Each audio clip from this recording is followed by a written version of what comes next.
all, Congressman, I just want to say congratulations on getting reelected with a very comfortable margin of victory, by the way. It was very exciting to see those results, and it's also nice to start to get more of a sense that the 5th Congressional District in Oregon is becoming bluer and bluer over time. So that's very, very happy about I need both sides, or I don't get elected, man.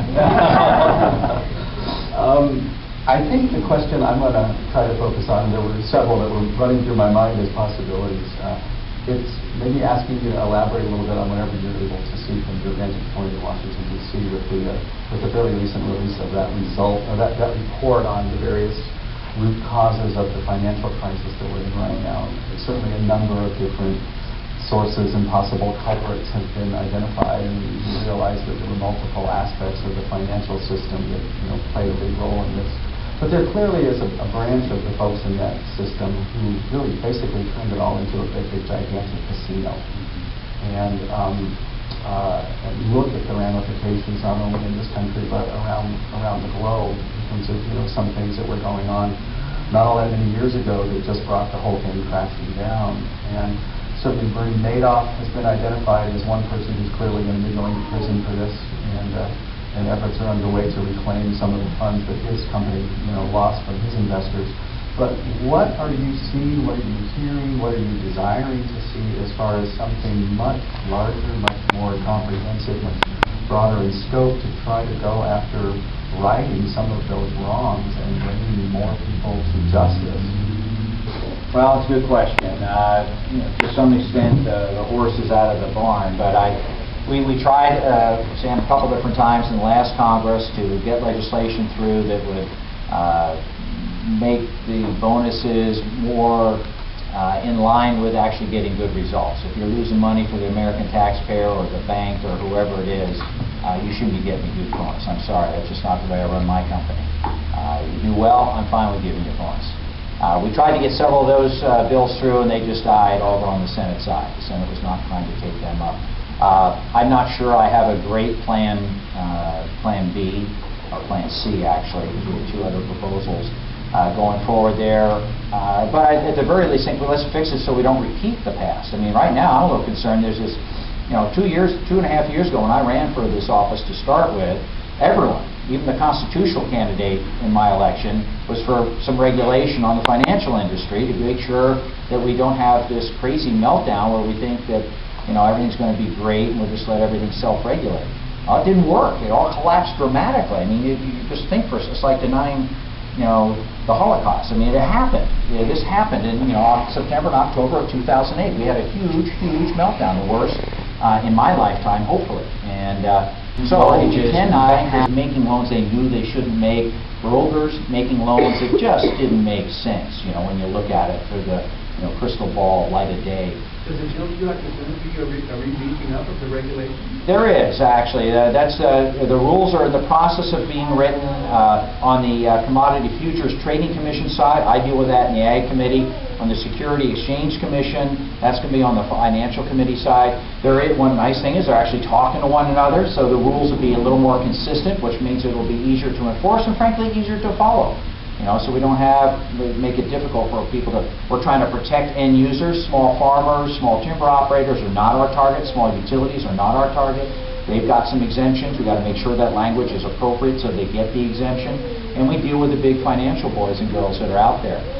There's stuff in there about unwinding these companies should they get too big. We've got to make sure that legislation stays in place and is actually put in there in a way that is doable and ensures some security to the taxpayer, to the depositor.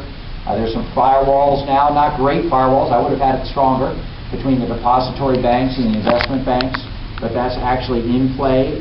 There's a big push by a lot of the big players to get rid of that provision. So we're going to have to be very vigilant, and hopefully I'll continue to hear from you as you hear all these side attacks to undo some of the hard work that went on. But so far, it looks like we're trying to be smart and thoughtful. The hearings seem to be good. People are raising good questions about unintended consequences, because that, too, is a fairly large piece of legislation. But I think it has the potential to avoid this whole crisis. Let's hope they don't repeal it all 70, 80 years from now, like we did a lot of the reforms that were put into Glass-Steagall and what have you after the Great Depression. So hopefully the next generation will be a little smarter. For coming in, and thank you for everything you've done. And I especially want to thank you and the rest of the delegation for the work that you did to get the county payments into the President's budget. I think that was really good. We know it's got a rough hill to climb, and that's really important. I have a couple of questions, and these really necessarily aren't earmarking questions, but they kind of would seem to some to be earmarks. First of all, I appreciate the fact that we need to really get into some of our natural resource extraction. One of the things that's happening in Southern Oregon is to look at the collaboratives that are going on. They're trying to build trust among industry, environmentalists, and other groups. Yes. And to me, that seems to be something that should be enhanced in both the BLM's budget and the Forest Service budget in order to get some things moving in there and get some resource, get the healthy forest issue on the ground, but also look at resource extraction with that. It's building trust. The other thing is, perhaps, do you think it's appropriate to look at the agency budgets in terms of setting aside different resources for fire issues and separate from management issues? Because what's happening with the fires is they're eating up all the resources and we don't have any money for management. So do you think that's a possibility? Yes, I do. And actually, the President has proposed having a separate wildfire fighting fund as opposed to coming out of the Forest Service budget. Because you're exactly correct. That's what's happened historically. It's just been eating into the base budget, so we can't manage any timber sales. What I've toyed with, the idea is trying to bring Oregon's wildfire fighting strategy to Washington, D.C.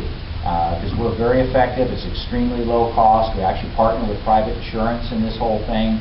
So it's a very cost-effective, very good environmental stewardship, I think, as you minimize the imprint of the fire, you minimize all the firefighting strategies you need to do. So, yeah, I think that's real possible, and I'll pursue that, obviously. Thank you. Final question from 26 years.